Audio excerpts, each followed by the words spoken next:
They couldn't understand why I was so wanting to be financially independent. क्या कर लेगी तू उस 2-3 लाख का? Which was also a very fair question because it wasn't the money I was chasing. When people ask me, Puja, so what is your business?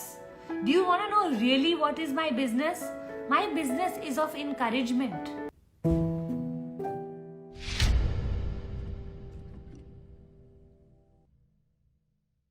One of the things very important for us to understand is that the vision that we see inside our head, people around us cannot see because it is our future self. They can only see what they can see, and currently what you're looking like is a housewife. So for many years in my marriage, especially the first 5-7 years, I can assure you, everyone looked at me with very different perception than what I was looking at myself. I was still in connection to me topping in my school, doing well in class, doing well in studies, being the monitor of my class.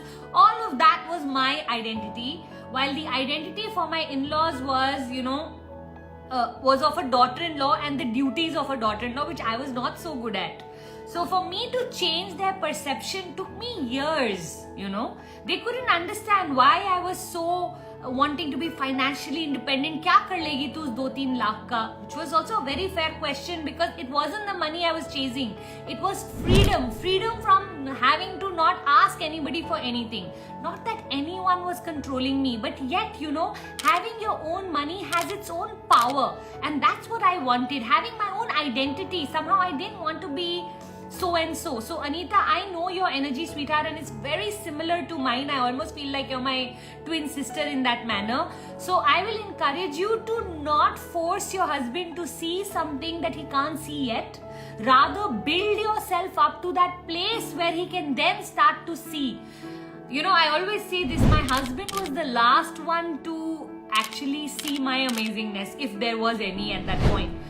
I had to work really hard to first transform the people who are coming to me, then start to impact friends, then start to impact his family. Then in his family, a few people started to speak about how I had managed to help them. And then only when it started to come into the inner circle that he was like, I think what you're doing is fabulous. Up until that point, he used to say, lights to off karti nahi hai, coach banne chaliye. So honestly speaking, it takes some time for the people who are closest to us. They are normally the last people to see our amazingness. So I didn't mean to burst your bubble, my sweetheart, but the real truth is he's going to be the last one to see what it is you're trying to show him. Okay, it's so much more convenient for him to see your housewifeness because it suits him, and this whole coaching thing doesn't suit him, so he's not going to choose to see it no matter how hard you try to show it to him. So I hope I was able to help you in some way. Digital world. How to start a business in the present situation? Good question, digital world. So one of the things very important to start to understand is that the needs of the world have changed. Okay, so when did people thrive in this world? If you go back after World War II, after the Pakistan-India split, whenever the world changes, what happens is suddenly there is an level playing field and everybody is allowed to have a chance at growing big. So what COVID has done is it has moved a lot of industries and changed the way they operate. So a lot of new people are able to come in because of internet, come in because of technology, come in because of COVID. New needs have gotten created. So a lot is changing. If you can sit and just ask yourself, what am I good at? What are the things that the world needs right now? What are the things I get compliments on?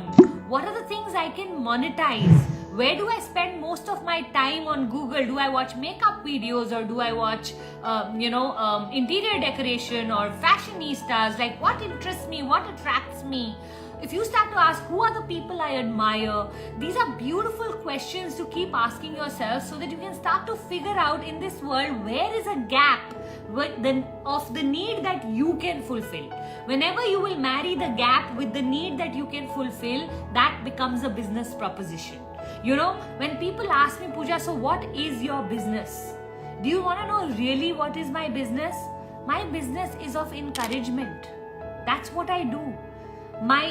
The currency exchange that I have is that I encourage people to live their best life.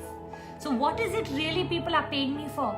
For being encouraged, for believing in them before they even believe in themselves, or believing in them while no one else believes in them.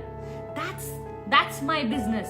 Now, for somebody to think, oh, I'm good at encouraging people, how do I monetize that? Everything is monetizable today. So I remember at one point writing something like, I love reading. Then I wrote, I love reading non-fiction books. Then I wrote, I love reading self-help books. Then I wrote, I would love to have my own book club. And I remember inviting some of my friends and starting my own book club and discussing these books that I absolutely loved. So at some point, I started to monetize the fact that I love reading. So maybe digital world right now, whatever you write out in those answers may not look like a business plan. But you know what's the crazy thing about the world right now? Everything is monetizable. Right now, there are people in London who are selling their hugs. There is a person who is called their job is to come and cuddle you because the isolation of COVID is just causing a lot of pain and depression and sadness. So they are called cuddlers and they come and cuddle you. I'm like, seriously, anything is possible, isn't it? So it's crazy. We shouldn't limit ourselves to the traditional businesses. Think out of the box and see what are your qualities that you are willing to give to the world in exchange of money.